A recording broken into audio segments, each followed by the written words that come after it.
সুপ্রিয় এসএসসি পরীক্ষার্থী ভাই বোনেরা কেমন আছো? সকলে আশা করি সকলেই ভালো আছো। তোমরা যারা 2021 সালে এসএসসি পরীক্ষা দিবে তোমাদের জন্যই এই ভিডিওটা। গতকালকে আমি কমিউনিটি ট্যাবে একটি পোস্ট করেছিলাম যে তোমাদের পরীক্ষা সম্পর্কিত যদি কোনো প্রশ্ন থাকে তাহলে কমেন্ট করে জানাও। আমি চেষ্টা করব তোমাদের ভিডিওর মাধ্যমে সেই প্রশ্নগুলোর উত্তর দেওয়ার জন্য। আর সেই কারণে আজকে তোমাদের সামনে হাজির হয়েছি সেই প্রশ্নগুলোর উত্তর দেওয়ার জন্য। এখানে অনেকগুলো প্রশ্ন এসেছে, আমি বাছাই করে 6-7টা প্রশ্নের উত্তর আমি দেওয়ার চেষ্টা করব। আর যাদের প্রশ্নগুলো বাকি রয়েছে আশা করি পরবর্তী ভিডিওতে তোমাদের সেই প্রশ্নগুলোর উত্তর আমি দিয়ে দিব। তো চলো প্রথমে চলে যাই। প্রথমেই একটা প্রশ্ন আসছে, এস ইমন করেছে যে আমরা যারা আগের এক সাবজেক্টে ফেল করেছি তাদেরও কি সিলেবাস কমাবে? অর্থাৎ যদি পরীক্ষার জন্য সিলেবাস কমিয়ে থাকে বা কমিয়ে যদি পরীক্ষা নেয় তাহলে যারা এক বছর আগে অর্থাৎ গত বছর এক সাবজেক্টে ফেল করেছিল তাদেরও কি সিলেবাস কমাবে? হ্যাঁ, তাদেরও সিলেবাস কমাবে, কারণ প্রশ্ন তোমাদের এবছর যারা পরীক্ষা নতুন তাদের সাথেই তোমাদের মিল রেখে তোমাদের প্রশ্নগুলো করবে। সেই ক্ষেত্রে তাদের যদি সিলেবাস কমায় তোমাদেরটাও কমাবে। দ্বিতীয় প্রশ্ন আছে, এমডি ইমন হাসান লিখেছে যদি 2020 সালে এসএসসি এক্সাম হয় তাহলে সিলেবাস কতটুকু কমাবে বা কিভাবে কমাবে সেটা আমি জানতে চাই। আচ্ছা, এখানে বলছে যদি 2021 সালের, যাই হোক 2021 সালের 20 সালে যদি এক্সাম হয়, এটা আগের প্রশ্নটা বললাম যে যদি 2021 সালে যারা পরীক্ষা দিবে তাদের সিলেবাস যেভাবে কমাবে ঠিক সেমভাবে তোমাদের সিলেবাসটা কমাবে। অর্থাৎ যারা তোমরা 2020 সালে পরীক্ষা দিয়েছিল এবং ফেল করেছো, আর 2021 সালে যারা আছো তাদের সিলেবাসটা কিভাবে কমাবে আমি বলি। তোমাদের যেই পড়াগুলো নবম শ্রেণীতে হয়েছিল, তোমরা জানো যে আমাদের যেই মাধ্যমিক উচ্চ মাধ্যমিক শিক্ষা বোর্ড আছে সেই শিক্ষা বোর্ডের আন্ডারে অর্থাৎ শিক্ষা বোর্ডের ওয়েবসাইটে একটা সিলেবাস দেওয়া থাকে নবম শ্রেণীর জন্য এবং দশম শ্রেণীর জন্য। নবম শ্রেণী যেহেতু শেষ হয়েছে তো নবম শ্রেণীর যে সিলেবাসটা আছে সেই সিলেবাসটা থাকবে এবং দশম শ্রেণীর প্রথম যে 3 মাস, এই 3 মাসের জন্য যে সিলেবাসটা ছিল সেই সিলেবাসটা থাকবে এবং পরবর্তীতে হয়তো 2-1টা চ্যাপ্টার হয়তো বৃদ্ধি করতে পারে। তো এক্ষেত্রে দেখা যাচ্ছে যে নবম শ্রেণীর যে সিলেবাসটা ছিল তোমাদের সেই সিলেবাসটা থেকেই সেই সিলেবাসটাই থাকবে এবং সেই সিলেবাসটা তোমরা ভালোভাবে আয়ত্তে রাখবে। পরবর্তী প্রশ্ন আশিক রাব্বি করেছে, ভাইয়া আমাদের ভোকেশনাল এক্সামের ব্যাপারে কিছু বলেন। তোমাদের ভোকেশনালের 2টা পরীক্ষা হয়, নবম শ্রেণীতে থাকতে একটা পরীক্ষা হয়, দশম শ্রেণীতে থাকতে একটা পরীক্ষা হয়। নবম শ্রেণীর পরীক্ষাটা অলরেডি হয়ে গেছে যতটুকু আমি জানি। দশম শ্রেণীর পরীক্ষাটি তোমাদের হবে, এটা জেএসসির সাথে হতো সবসময়, জেএসসির সাথে। তো এই পরীক্ষাটা এমনও হতে পারে তোমাদের বাসায় বাসায় নিতে পারে বা স্কুলে নিজ নিজ স্কুলে নিতে পারে। যদি তোমাদের পরীক্ষাটা এভাবে হয়, জেএসসি যেহেতু বাদ, তোমাদের নিজ নিজ স্কুলে এই পরীক্ষাগুলো নিতে পারে।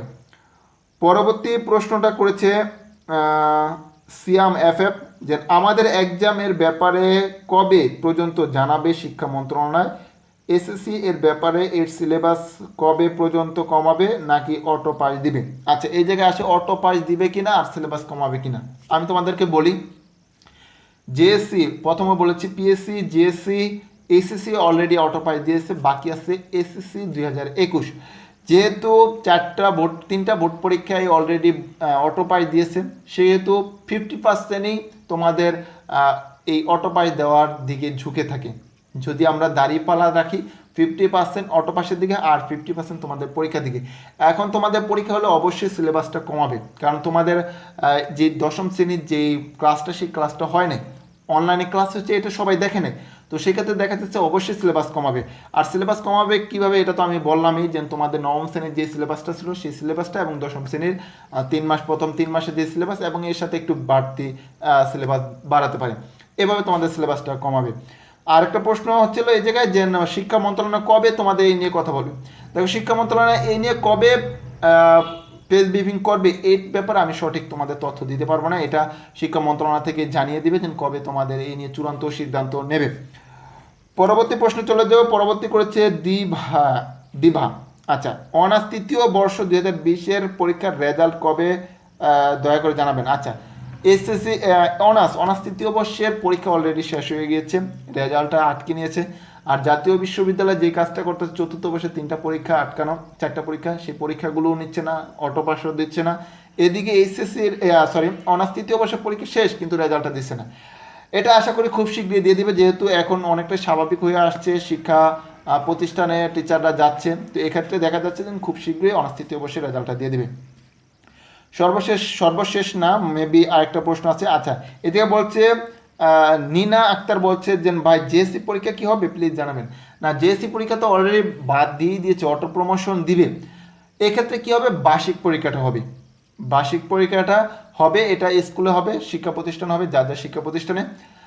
তো সেক্ষেত্রে দেখা যাচ্ছে যে পরীক্ষাটা হতেও পারে না হতে পারে। কেন হতে পারে না হতে পারে, ডিসেম্বর পর্যন্ত যদি শিক্ষা প্রতিষ্ঠান বন্ধ থাকে তাহলে তো পরীক্ষা হবেই না, এভাবেই অটো প্রমোশন দিয়ে দেবে। আর যদি যেই বন্ধটা দিয়েছে, এখন যে বন্ধটা চলছে, এই বন্ধটা যদি শেষ হয়ে যায় তাহলে হয়তো বার্ষিক পরীক্ষা আকারে একটা পরীক্ষা হতে পারে। যেহেতু এই জায়গায় একটা বৃত্তির একটা অপশন আছে, বৃত্তি দিয়ে থাকে, সেহেতু বার্ষিক পরীক্ষাটা হতে পারে। পরবর্তী প্রশ্ন করছে তুস ইসলাম, বলছে আমাদের এসএসসি কখন হবে, অটো পাস দিবে আমাদেরকে নাকি এক্সাম ফেব্রুয়ারিতে নিয়ে ফেলবে, আর এক্সাম কি পিছিয়ে নেবে। আচ্ছা, এই জায়গায় আসে যে পরীক্ষাটা, মূল পয়েন্ট হচ্ছে যে পরীক্ষাটা কি ফেব্রুয়ারি মাসে হবে, না ফেব্রুয়ারি মাসে পরীক্ষা হবে না, কারণ তোমাদের দশম শ্রেণী ক্লাসই হয়নি। সেহেতু আমি যতটুকু মনে করি যে তোমাদের পরীক্ষাটা কখনোই ফেব্রুয়ারি মাসে হবে না, হয়তো এটা হতে পারে কি মার্চ, এপ্রিল কি মে মাসে।